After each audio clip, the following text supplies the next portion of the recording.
This tutorial is sponsored by Patreon. Thank you all for your support. Hello everyone, in today's tutorial I'm going to be showing you how to create a progressive bar that also has the text on it. So it's pretty simple how to do it, so it's going to be a very short video, very easy, so let's just go. So now you are in your designer for your user interface, so you just go user interface, widget blueprint, and you create one. So now we are here.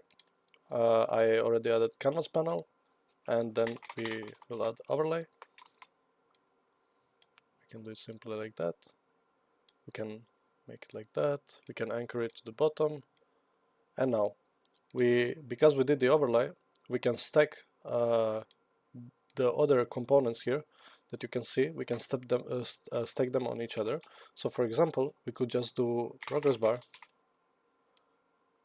And as you can see, it's going to be in the corner. So what we can do is just align it to fill horizontally and vertically. And now we have just a progress bar.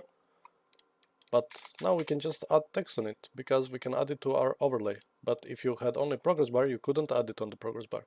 So this is a small little trick that I use on my game right now. So here you can just center it horizontally at the center and vertical, and now you have the text.